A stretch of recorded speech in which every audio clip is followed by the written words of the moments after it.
हम आज आपके बीच में ज्यादा समय नहीं लेंगे क्योंकि 2 बजे आपको भी आगे जाना है और 3 बजे शायद सीएम साहब की भी पीसी है। आज तो हम आने वाली जो 25 तारीख है, युग पुरुष स्वर्गीय चौधरी देवीलाल जी का 107वां जन्म दिवस सम्मान दिवस के रूप में किस तरह हम मनाने जा रहे हैं उसको लेकर के आपके बीच में आए हैं। किसानों, गरीबों के, मजदूरों के मसीहा और इस देशवासियों की जन जन की आवाज युग पुरुष जननायक स्वर्गीय चौधरी देवीलाल जी का जो 107वां जन्म दिवस है, आप सभी जानते हैं कि प्रत्येक वर्ष एक त्योहार, एक उत्सव, एक फेस्टिवल के तौर पे मनाया जाता है। किसान का मेरा मेहनत मजदूरी करने वाला हर व्यक्ति जहां उन्हें याद करता है, वहीं अपनी बात को, अपनी आवाज को बुलंद करने के लिए पॉलिटिकल रैली के तौर पर बड़ा जमावड़ा कहीं ना कहीं, किसी ना किसी कोने में होता है। कोरोना महामारी के चलते एमएचए की गाइडलाइंस को मद्देनजर रखते हुए सोशल डिस्टेंसिंग का हमें ध्यान रखना है और गाइडलाइंस का भी हमें ध्यान रखना है, मगर इसका कतई ये मतलब नहीं कि मेहनत मजदूरी करने वाला किसान का मेरा, उनकी सोच में विश्वास रखने वाला वो व्यक्ति उनके जन्मदिवस के शुभ अवसर से उस खुशी का इजहार करने, उन्हें याद करने से दूर रह जाए। इसलिए पार्टी ने फैसला लिया है कि 25 तारीख को सुबह 7 बजे हरियाणा प्रदेश के हर डिस्ट्रिक्ट हेडक्वार्टर पर या जहां कहीं भी उनकी मूर्ति लगी हुई है, वहां सर्वधर्म सभा, क्योंकि चौधरी देवीलाल जी तो किसी धर्म, किसी जाति से कोसों मील ऊपर उठ करके थे, सबके साझे थे। सर्वधर्म सभा करी जाएगी, प्रार्थना सभा करी जाएगी, उन्हें याद किया जाएगा और जैसे प्रत्येक वर्ष उनकी माला को, उनकी मूर्ति को पुष्प अर्पित कर कर, माल्यार्पण कर कर उन्हें याद किया जाता है, वो कार्यक्रम किया जाएगा।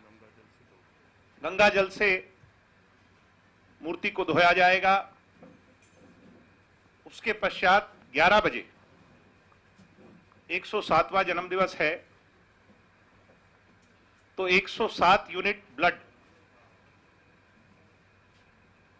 हर डिस्ट्रिक्ट हेडक्वार्टर पे डोनेट किया जाएगा, जिससे कोरोना महामारी के चलते आज जो सबसे बड़ी आवश्यकता है, खून की कमी, प्लाज्मा की कमी, उसको मद्देनजर रख करके ये फैसला पार्टी ने लिया है। उसके पश्चात त्रिवेणी, जो पौधारोपण हम करते हैं, और त्रिवेणी का उसमें अपना एक अहम योगदान है, उसकी एक अहमियत है। हरियाणा में 6700 गांव, प्रत्येक कस्बा, उसमें प्रत्येक वार्ड, हर गांव में, हर वार्ड में, हर शहर में, हर इलाके में सामूहिक जो जगह है, यानी कॉमन जो जगह है, सामाजिक जो जगह है, उसमें चौधरी देवीलाल जी की याद में त्रिवेणी लगा करके और उसके पश्चात एक नुक्कड़ सभा, जो क्योंकि लिमिट है एमएचए की गाइडलाइंस की, उसको ध्यान में रख करके उस नुक्कड़ सभा को आयोजित किया जाएगा और चौधरी देवीलाल जी की यादों को ताजा किया जाएगा। आज के युग में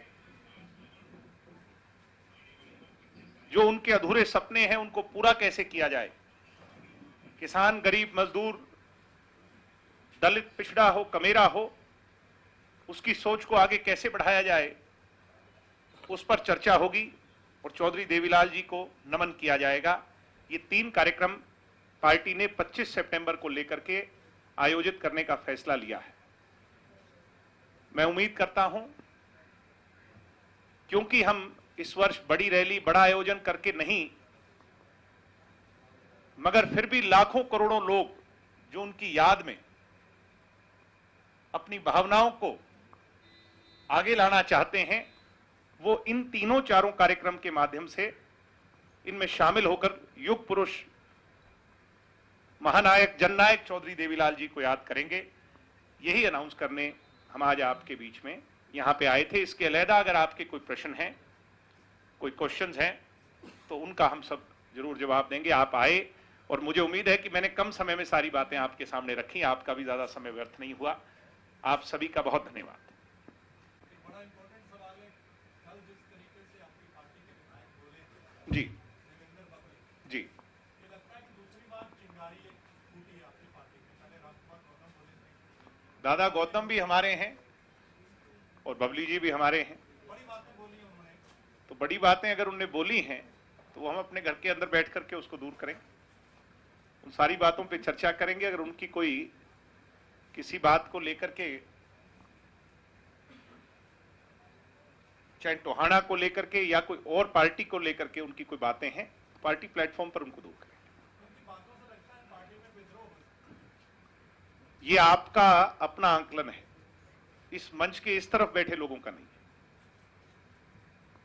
पार्टी प्लेटफॉर्म की बात आप करते हैं, लेकिन आज के जो विधायक हैं वो अनुशासन की पालना कहीं ना कहीं नहीं कर रहे हैं। किस तरीके से उनके बयान नहीं करते? मैंने कहा कि वो हमारे अपने हैं और हम उनसे चर्चा इस पे करेंगे। क्या चर्चा बुला करके करेंगे? निश्चित तौर पर बुला करके करें, अंदर बैठ करके करें, कहां करें, ये तो हमारा अपना मामला है। नोटिस भेजकर नहीं करेंगे? नोटिस भेजने वाली कोई बात ही नहीं है। अगर उनको किसी बात को लेकर डिसहार्टनेस है तो हम उसको दूर करेंगे। बात तो सब ये कह रहे हैं सीधा सीधा कि इस मकसद से हम सत्ता टोहाना को लेकर के कुछ मुद्दे हैं जहां पर उनके द्वारा रखी गई कुछ बातें सही हैं, हम उससे भी सहमत हैं।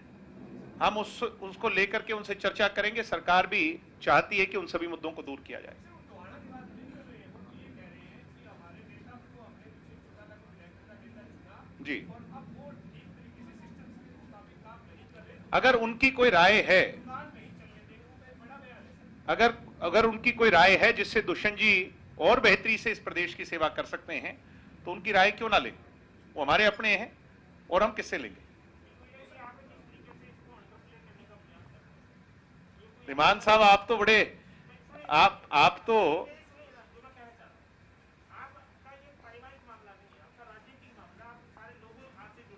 राजनीतिक पार्टी भी हमारा परिवार है।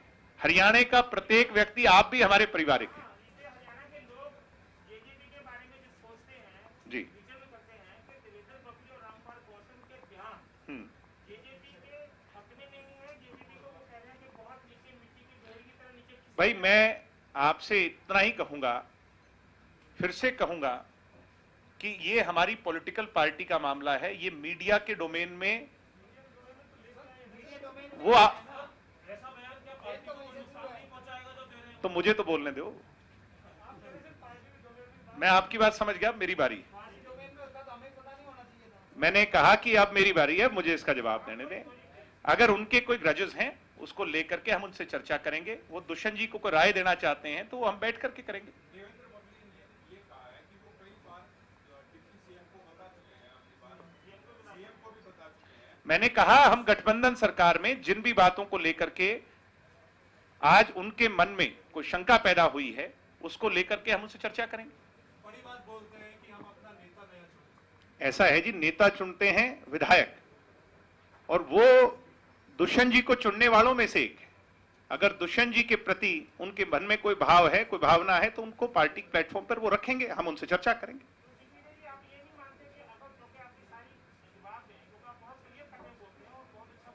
जो आप कहलवाना चाह रहे हो मैं वो नहीं कहना चाह रहा। आप मेरे मन वाली तो बहुत अच्छी तरह जानते हो।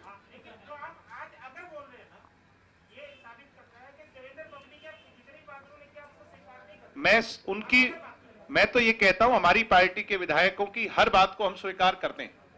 अगर कोई इफ दैट बट है तो हम उस पर चर्चा करेंगे। प्रेस कॉन्फ्रेंस 25 सितंबर को लेकर के देवेंद्र बबली जी और जजपा से बहुत बड़ी ताकत चौधरी देवीलाल जी के जन्मदिवस को लेकर के हो रही है।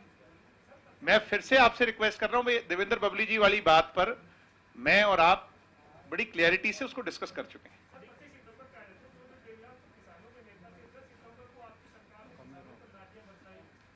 किसानों और कमेरों के।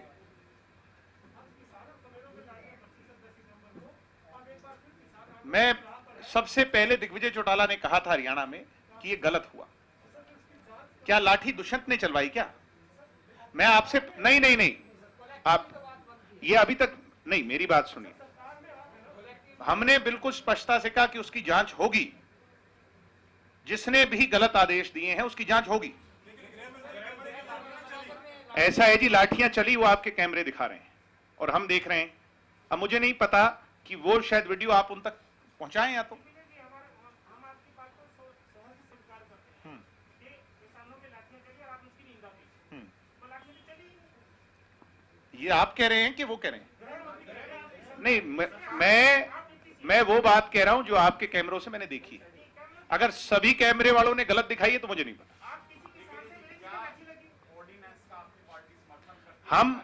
हम एमएसपी वाली बात पर अडिग हैं और एमएसपी किसान को मिलना चाहिए।